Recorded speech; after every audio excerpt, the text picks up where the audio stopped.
లక్ష్మి గారు ఉన్నదండి స్వాగతిస్తుంటారు.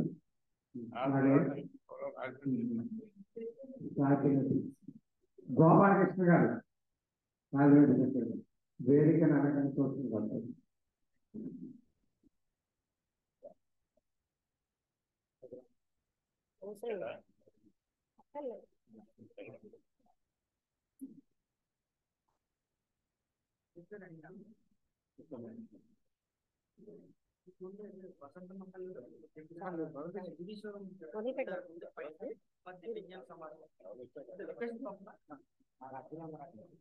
చెప్పండి మీరు అంటే మాట్లాడతాను అని ఇంట్రడ్యూస్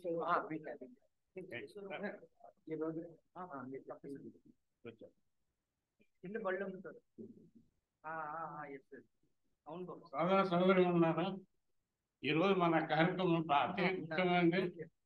చాలా మనందరం కూడా దేవాలయంలో దేవుడిని దర్శిస్తాం, మొక్కుబడులు తీసుకుంటాం. ఇక్కడ ఒక విచిత్రమైన కార్యక్రమం జరుగుతున్నాం.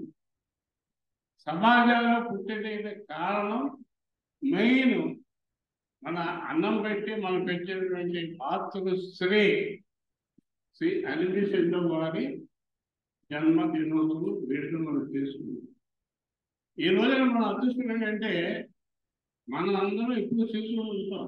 ముఖ్య అతిథులుగా తెలుగు ఫెడరేషన్ వారి యొక్క ప్రధాన ఉపన్యాసం శ్రీ లక్ష్మి గారు, రాజమండ్రి మల్నాడు సమాజాన్ని పరిపాలించినటువంటి ప్రెసిడెంట్ గారా సెక్రటరీ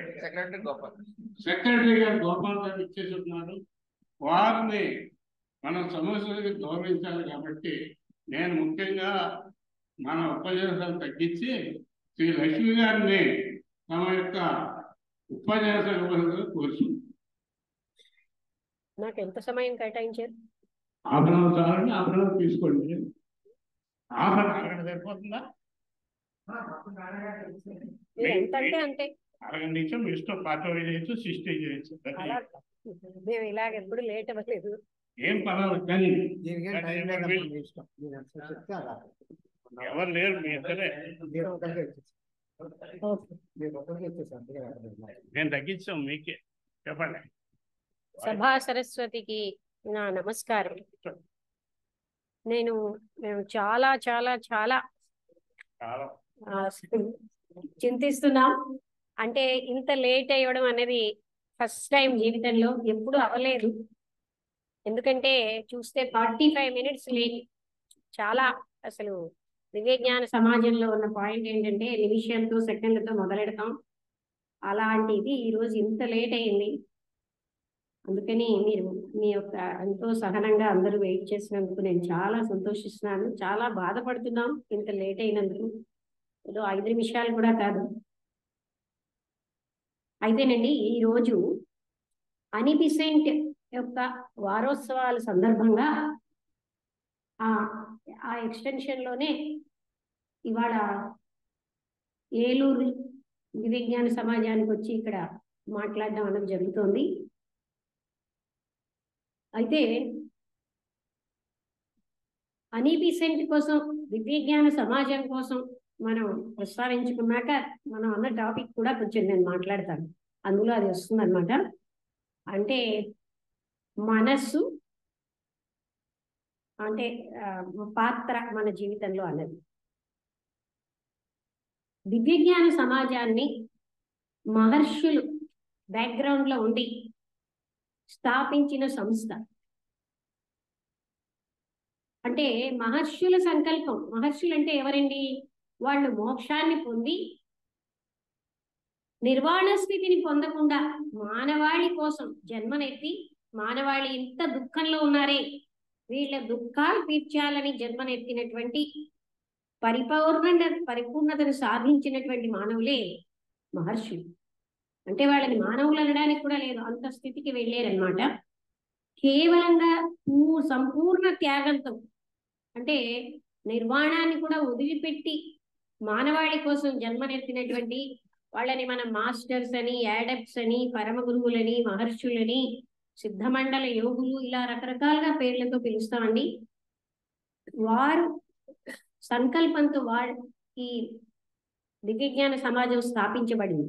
లక్ష్యం ఏమిటంటే మానవాళి శ్రేయస్సు. మనం అందరం నా మతం అని ఆ మతం కొన్నాళ్ళకండి ఆచరణలోకి వచ్చాక జాడ్యం పడుతుంది. ప్రతి మతానికి మత పరమైనటువంటి మూఢ ఆచారాలు ప్రాముఖ్యత వహించి అసలు కాన్సెప్ట్ వెనక్కి వెళ్ళిపోతూ ఉంటుంది. చరిత్రలో మనం చూస్తే ప్రతి మతం అదే జరుగుతుంది. అలాంటి సమయంలోనే కృష్ణుడు చెప్పినట్టుగా ఎప్పుడెప్పుడైతే అవసరమో ధర్మానికి గ్లాని జరుగుతుందో నేను ఉద్భవిస్తానని చెప్పినట్టుగా మహర్షులు ఈ దివ్యజ్ఞాన సమాజాన్ని స్థాపించడంలో అది ఒక విషయం. మనందరికీ తెలియక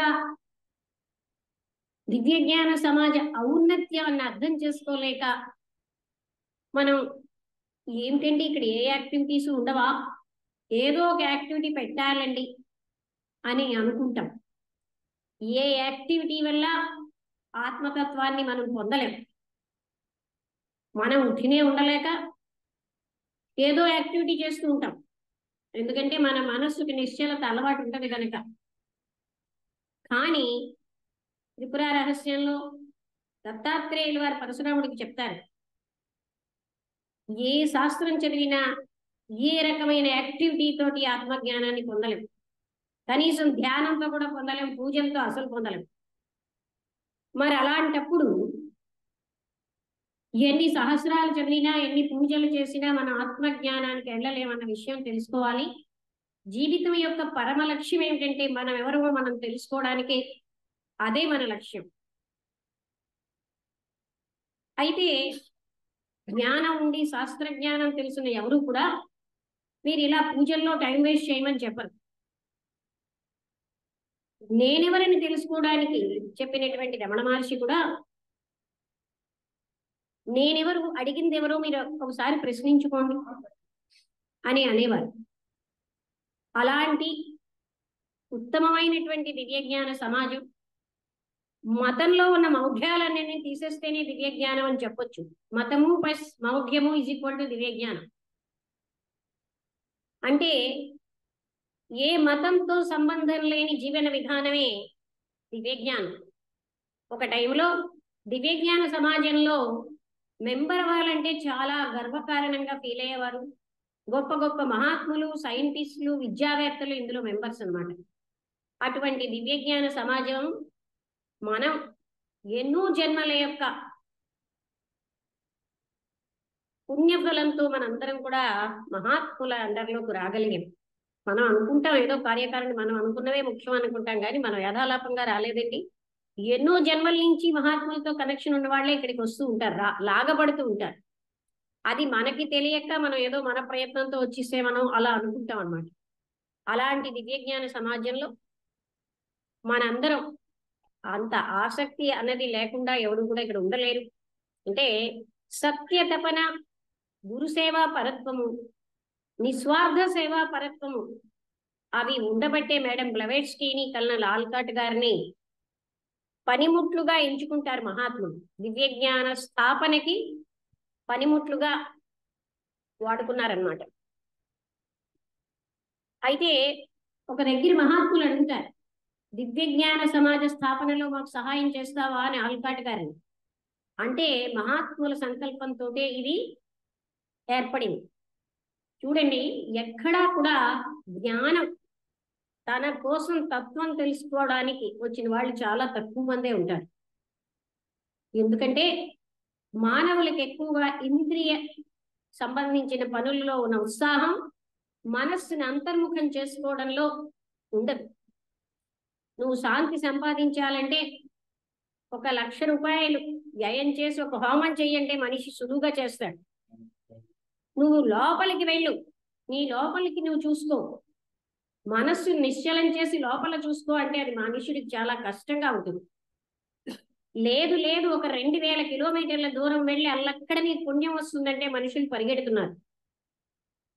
ఒక్క క్షణం ఆత్మతత్వంలో ఉంటే కోటి పూజలు చేసిన ఫలితం, కోటి తీర్థాలు సేవించిన ఫలితం అని మహాత్ములు చెప్పారు. అంటే నేను ఎప్పుడు రామస్వామి స్వామీజీ పిఠాపురం సంస్థానాధిపతితో మాట్లాడుతుంటే ఆయన అదే చెప్తూ ఉండేవారు. ఒక క్షణం ఆత్మతత్వంలో ఉంటే కోటి పుణ్యాలు చేసిన, అదే విధంగా ఎందరో మహర్షులు తను వాళ్ళ జీవితాల్లో రాశారు. అటువంటి గొప్ప విషయం అండి ఆత్మతత్వంలో ఉండడం. అయితే మనకి కష్టం, మనిషి ఎప్పుడు మనస్సు ఇటు అటు కదలడానికి అలవాటైపోయిన మనస్సు నిశ్చలమై ఆ టోటల్ ఎనర్జీతో తన లోపల చూసుకోవడం చాలా కష్టంగా ఉంటుంది. అందుకోసం మధ్యలో కొంతమంది అనంతమైనటువంటి ఆ పరమాత్మ తత్వాన్ని ఇల్లు ఇక్కడ చూడు, ఈ విగ్రహం పెట్టుకో, ఈ ఫోటో పెట్టుకో అంటూ ఒక రాయిని పెట్టి ఇదే నీ భగవంతుడు అని అలాగ మనకి చెప్పడం వల్ల వాళ్ళు అలా ఎందుకు చెప్పారంటే అస్సలు ఏమి భగవతత్వం ఏమిటో అన్నది అన్నట్టుగా ఉన్న వాళ్ళకి ఒకప్పుడు పాకలపాటి గురువు గారు అక్కడ ఉన్నటువంటి కొండ గిరిజనుల దగ్గర ఉండి ఒక రాటపాతి ఇదే నీ భగవంతుడు అని చెప్పేవారు. అంటే అర్థం మనసుని కాన్సన్ట్రేట్ చేయడానికని కానీ, లేకపోతే అది భగవంతుడు అంటే ఆ విధంగా దాన్ని చూసి లోపలికి వెళ్ళడానికి. ఫైనల్ టార్గెట్ ఏంటంటేనండి రమణ మహర్షి జీవితం, రమణ మహర్షి చెప్పింది వినండి, జిడ్డు కృష్ణమూర్తి గారు చెప్పింది వినండి, ఇంకా యోగ వాసిష్టం, అష్టావక్ర గీత ఏది చదివినా అంతా లోపల ఉంది అనే చెప్తారు కానీ బయట ఉందని ఎవరు చెప్పరు. అంటే మనం ఏం చేస్తున్నాం, ఆ లోపలికి వెళ్ళడం అన్న దాన్ని కష్టతరంగా ఫీల్ అవుతాం. ఎందుకంటే శరీరం నేను, మనస్సు నేను అనే ఐడెంటిఫికేషన్ అంటారు, దాంట్లో జీవించబట్టి మనకి అంతర్ముఖం అవడమే. అది చిన్నగా ఉన్నా, ముందు కష్టంగా ఉన్నా అదే ఫైనల్ ఫలితాన్ని తెస్తుంది. జీవిత కాలం అంతా నేను 10th క్లాస్ పరీక్ష రాయాలని సినిమాల్లో కూర్చున్నట్టు చేస్తున్నాము, నాకు ఆత్మజ్ఞానం కావాలని పూజలు చేస్తే ఏమిటి లాభం అండి? పుణ్యం అని ఒక చిన్న టెంప్టేషన్ పెట్టారు, నువ్వు పని చేస్తే నీకు చాక్లెట్ ఇస్తాను అన్నట్టు మన వాళ్ళకి, నీకు పుణ్యం వస్తుందయ్యా పూజ చెయ్యి అన్నారు. పుణ్యం అంటే ఏమిటో మనకు తెలియదు. ఇహలోక సౌఖ్యాలు చాలక చనిపోయిన తర్వాత స్వర్గంలో కూడా సౌఖ్యాలు కావాలని రిజర్వేషన్, అదే మనం చేస్తున్నాం. సుఖేచ్ఛని చంపి అని లైట్ ఆన్ ద పాత్ మోక్ష మార్గ ప్రదీపికలో kill out the desire for comfort, సుఖేచ్ఛని చంపి మనం జీవించాలి. ఎవరికి సుఖం? శరీరం నేనా? శరీర సుఖమా మన టార్గెట్? శరీరం నా పనిముట్టు అంటున్నాం కదా, నా శరీరం అని, నా మనస్సు అని. పనిముట్లను నేను అనుకుంటే ఎలాగండి? నా కారు నేను అనుకుంటే ఎంత ప్రమాదం? ఈ విధంగా మనం అలాంటి అజ్ఞానానికి అలవాటైపోయి అదే జ్ఞానం అని భావిస్తూ జీవిస్తున్నాం. అందువలన మన జీవితం అంతా నిరాశ, నిస్పృహ, దుఃఖాల పాలు అవుతూనే ఉంటాం. మనం ఏం చేస్తున్నామంటే అశాశ్వతమైనటువంటి ప్రాపంచిక వస్తువులలో శాశ్వత సుఖం వెతుకుతున్నాం. ఎప్పుడైనా అది వస్తుందా? మీ దగ్గర ఒక గట్టి పండు ఉంది, గట్టిగా ఉన్న కత్తి అయితేనే మీరు కొయ్యగలరండి. మన పనిముట్టు ఎలాంటిది తీసుకున్నాం? ఒక ప్లాస్టిక్ కత్తి తీసుకుని ఆ పండును కొయ్యాలంటే అది కొయ్యబడుతుందా? అలాగనే మనం ఏంటంటే మనస్సు అన్న పనిముట్టుతో మనస్సుకు అతీతమైన దాన్ని పట్టుకోవాలనుకుంటాం. శాస్త్రాల్లో ఏం చెప్పారంటే ఒక అవాంగ్మానస తత్వము అన్నారు. ఒక తత్వం ఉన్నది, అన్నిటికీ అదే మూలం. అది దానిలో జగత్తులు, కోటాను కోట్ల జగత్తులు ఉద్భవిస్తూ లయిస్తూ ఉంటాయి. అవన్నీ ఒక మూలకు వస్తాయి ఆ తత్వాన్ని. దాన్ని తత్వం అనండి, పరబ్రహ్మం అనండి, ఆత్మతత్వం అనండి, సత్యం అనండి, పేర్లు ఏదైనా ఉన్నది ఒక్కటే, ఏకమేవ అద్వితీయం బ్రహ్మ అన్నారు. ఆ ఒకే ఒక తత్వాన్ని మనం వదిలేసి, దానికి రమణ మహర్షి ఏం చెప్తారు, పుట్టిన వెంటనే మనదైన ఆత్మతత్వాన్ని అంటే అదే తల్లి వదిలేసి తల్లిని చంపేసి మనం పుడుతున్నాం అన్నట్టు చెప్పారు. అంటే ఏమిటి? ఆత్మతత్వాన్ని ఒక్క క్షణం గుర్తు చేసుకో.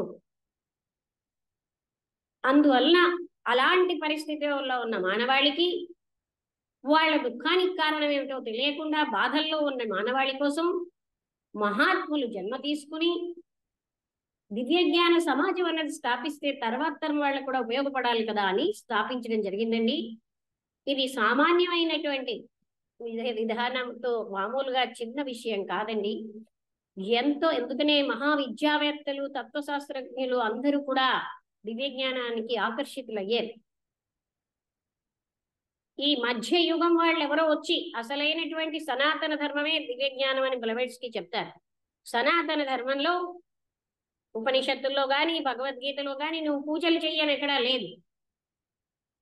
కానీ మనం ఏదో తోచక చేస్తే పర్వాలేదు. వివేకానంద గారు చెప్పినట్టుగా Hinduism is in the kitchen అన్నారు. హిందూ మతం అంతా వంటింటికి పరిమితం అయిపోయింది. పండగ వస్తే పిండి వంటలు తప్ప మనం ఏం చేస్తున్నాం? కేవలం సెలిబ్రేషన్స్ చేస్తాం, అందరూ గెంతుతారు, ఉత్సవాలు చేస్తున్నాం. అదండి ఎలా మనకి ఆఖరికి హిందూయిజం అనేది ఎంత క్షీణించింది చూడండి. అంటే అలా హిందూయిజం లేదు, దీన్ని సనాతన ధర్మం అని అంటారు. శాశ్వతమైన ఒక ధర్మం ఇది. మేడం బ్లవెట్స్కి, ఆమె అని బెసెంట్ వీళ్ళందరూ సంస్కృతం అధ్యయనం చేసి, అసలు ఆమె ఆ కాలంలో మహాత్ములందరూ సంజర్ భాష మాట్లాడేవారు. శ్రీపాద వల్లభ చరిత్ర చూస్తే తల్లితో తండ్రితో ఆయన సంధ్యా భాష అని తెలుగులో మార్చారు. సెంజర్ భాషలోనే మహాత్ములు మాట్లాడుకునేవారు. ఆమె సెంజర్ భాష నేర్చుకుంటారనమాట. బ్లవెట్స్కి మహాత్ములు సెంజర్ భాషను నేర్పించడం, ఎన్నో రకాలైన యోగాలు నేర్పించడం, ఇవన్నీ జరుగుతాయి అన్నమాట. అసలు మహాత్ముల సంకల్పం లేనిది వాళ్ళు ఉండే స్థలాన్ని సంబళ అంటారండి. సంబళలోకి ఎవరం వెళ్ళలేం. అది మామూలు దృష్టికి కనబడదు, అది కేవలం యోగ దృష్టితోటే కనిపిస్తుంది. వాళ్ళ సంకల్పంతో ఎవరైనా అక్కడికి వెళ్ళగలరు. అక్కడ భూత భవిష్యత్ వర్తమానాలన్నీ వాళ్ళకి తెలుసు కనుక ఎవరు యోగ్యులో, ఎవరికి నిస్వార్థ పరత్వం ఉందో వాళ్ళని వాళ్ళు వెయిట్ చేస్తూ ఉంటారు. అటువంటి వ్యక్తి దొరికితే ముల్లోకాలలో ఒక దివిటీలో, ఒక పెద్ద చీకటిలో దివిటీలా కనిపిస్తారు వాళ్ళు. అందుకని వాళ్ళని సెలెక్ట్ చేసుకుంటారు. వాళ్ళలో స్వార్థం వచ్చింది, వాళ్ళేం పనిష్మెంట్ చేయరు, వదిలేస్తారు. ఎందుకంటే స్వార్థం అంటే మళ్ళీ అక్కడ ఏంటైపోయాం, మనం రెసిస్టెన్స్ ఇచ్చాం. ఎలా అయితే ఎలక్ట్రిసిటీకి రెసిస్టెన్స్, మనం కూడా రెసిస్టెన్స్ ఇస్తున్నాం అనమాట. మన ద్వారా దైవశక్తి ప్రవహించదు. అందువల్ల ఇది విచిత్రమైనదేం కాదండి. ఇది మన సనాతన ధర్మం చెప్పినదే దివ్య జ్ఞానం. విచిత్రమైనది ఏంటంటే మధ్యయుగంలో పెట్టినటువంటి పూజలు, శ్లోకాలు, స్తోత్రాలు చదవడమే విచిత్రం. మనస్సుని అంతం చెయ్యాలి అంటే మనస్సుకి బలం ఇస్తున్నాం. నేను చేస్తున్నాను సాధన అంటే ఆ నేను బలం పెరిగిపోతుంది. ఏ ప్రక్రియ అయితే లైట్ ఆన్ ద పాత్రలో చెప్తారు, తీవ్రంగా శక్తిని కోరుకో. ఏ శక్తి అయితే ప్రపంచ దృష్టిలో నేను నథింగ్ చేస్తుందో అటువంటి శక్తిని కోరుకో అన్నారు. అంటే ప్రపంచ దృష్టిలో సంథింగ్ అవడం మన లక్ష్యం కాదండి. నేను నథింగ్ అయితేనే ఆ పరమాత్మ శక్తి నా ద్వారా ప్రవహిస్తుంది. ఆ నేను ఎవరు నిర్మించారంటే మనస్సు. అందుకనే మనస్సు యొక్క యాక్టివిటీస్ నిశ్చలమైనప్పుడే అసలైనటువంటి ఆత్మతత్వం అక్కడ ప్రకాశిస్తుంది. అందుకే బ్లవెట్స్కి గారు ఏమంటారంటే మనస్సు సత్యహంతకి. అంటే వాయిస్ ఆఫ్ ద సైలెన్స్ అనే పుస్తకంలో మనస్సుని, అసలైన సత్యం మనకు తెలియకుండా చేసేది మనస్సే. అటువంటి అద్భుతమైన విషయాలు మనకి తెలియపరిచారండి మేడం బ్లవెట్స్కి ద్వారా, ఆల్కాట్ గారి ద్వారా మహాత్ములు. ఇది చాలా సముద్రం అంత విషయం. మనకున్న దాంట్లో మనం మాట్లాడుకుంటున్నాం. అయితే దివ్య జ్ఞాన సమాజంలో అని బెసెంట్ పాత్ర కూడా మనం చూద్దాం. మేడం బ్లవెట్స్కి, ఆల్కాట్ గారు సంస్థాపకులైతే ఆల్కాట్ గారు ఫౌండర్ కమ్ ఫస్ట్ ప్రెసిడెంట్. ఆయన్ని అందుకని ఫౌండర్ ప్రెసిడెంట్ అంటారు. అంటే దివ్య జ్ఞాన స్థాపన మొట్టమొదటి ప్రెసిడెంట్. ఒకసారి ఆల్కాట్ గారిని మీరు మీ కుడి చెయ్యని దివ్య జ్ఞానం కోసం కట్ చేసి ఇచ్చేయమంటే ఇచ్చేస్తారు కదా అంటే, కుడి చెయ్యేంటి, నా శరీరాన్ని ముక్క ముక్కలు చేసి ఇమ్మంటే నేను ఇచ్చేస్తాను దివ్య జ్ఞాన సమాజానికి అంటారు ఆయన. ఆల్కాట్ గారు అమెరికన్ దేశస్థుడండి. దివ్య జ్ఞాన వ్యాప్తికి, ఎందుకని అది మానవాళికి ఎంత సహాయం చేస్తుందో తెలుసుకుని, భాష రాదు అప్పటికి, ఆటోలు కార్లు సైకిళ్ళు ఏమీ లేవు, బస్సులు ట్రైన్లు. అలాంటి సమయంలో అడవుల్లోంచి ప్రయాణం చేసి, ఆయన ఆజానుబాహుడు ఒక గుర్రపగ్గి పెట్టుకున్నట్టు, అందులో ఆయన శరీరం పట్టేదే కాదుట. తక్కువ లగేజ్లో రాత్రి వేళ అడవుల్లో కూడా ఉండిపోయి, భోజనం లేకపోయినా దివ్య జ్ఞాన వ్యాప్తే సమస్తంగా భావించి ఆయన ఆనాడు అంత గొప్పది కాకపోతే ఆయన హృదయంలో అని అలాగా ప్రయాణించి దివ్య జ్ఞాన వ్యాప్తిని చేశారు. ఈనాడైతే మనకి ఎక్కడికి వెళ్ళడానికైనా అన్ని ఉన్నాయి, మేము ఇవాళ టైంకి రాలేకపోయాము, చూశారు కదా. అయితే ఆయన యొక్క కమిట్మెంట్ అంత గొప్పది. అందుకని మహాత్మా కేహెచ్ గారు, నేను అటువంటి వ్యక్తిని చూడలేదు. భోజనం ఉన్నా లేకపోయినా, నిద్ర ఉన్నా లేకపోయినా, అంటే ఆయనకి కావలసినటువంటి రెస్ట్ విశ్రాంతి ఉన్నా లేకపోయినా అవిశ్రామంగా దివ్యజ్ఞాన వ్యాప్తికి కష్టపడిన వ్యక్తి అని మహాత్ములే మెచ్చుకున్నారండి ఆల్కాట్ గారు. వాళ్ళలో ఉన్న సేవా పరత, ఆ త్యాగం, తన కోసం ఆలోచించని త్యాగం. బ్లవెట్స్కీ గాని, ఆల్కాట్ గారు గాని, అని బెసెంట్ గాని నాకేమవుతుందని ఆలోచించలే. తనకే వాళ్ళంత గొప్పవాళ్ళు అయ్యారు. అంటే ఎందుకని, తనకు మాలిన ధర్మం అన్నారు. తను అన్నది ఉంటే కదండి అది మిథ్యా నేను. ఆ నేనుకే మనం అన్ని అయ్యో నన్ను మర్యాద చేయలే, నన్ను గొప్పగా చూడలే అని భావిస్తున్నాం. నన్నంటే నా శరీరాన్న, నా మనస్సున, ఇలాంటి ఒక అజ్ఞానంలో మనం జీవిస్తున్నాం. ఎన్నింటి వైపు కొట్టుకుపోతూ ఉంటుంది మనస్సు. కానీ సత్య తపన గాని ఉంటే సరే. మొన్న ఒక స్వామీజీ ఒక దగ్గర కనబడ్డారు. ఒక పెద్ద ఆశ్రమం కట్టాలి అన్నవరం దగ్గర ఉంది ఆయన ఆశ్రమం. తత్వ విధానంద గారి లెక్చర్ వినడానికి వచ్చినప్పుడు కలిశాను. అంటే కట్టేకి ఏమిటి, ఇంతేనా జీవిత లక్ష్యం నాకు అనిపించింది. అప్పుడు నేను తత్వ విధానంద గారి లెక్చర్స్ విన్నాక అసలు విషయం ఏంటో నాకు అర్థమైంది. నేను ఎప్పుడు ఆశ్రమం నుంచి బయటికి రాను, ఈయన లెక్చర్ వినడానికి వచ్చానని ఆయన ఉన్న గైడెన్స్ మనకి చూపిస్తున్నారు. అంటే అప్పుడు తెలుస్తుంది మనిషిలోని maturity. When intelligence ripens and issues into action, that is wisdom అని రాజగోపాలాచారి గారు భజగోవిందం శ్లోకాలు ముందు చెప్తారు. అంటే ఆ ఇంటెలిజెన్స్ అలాగది పరిపక్వం అయినప్పుడు ప్రతి వారికి ఉన్న ప్రాపంచిక ఇంద్రియ సుఖాలతో తృప్తి రాదు.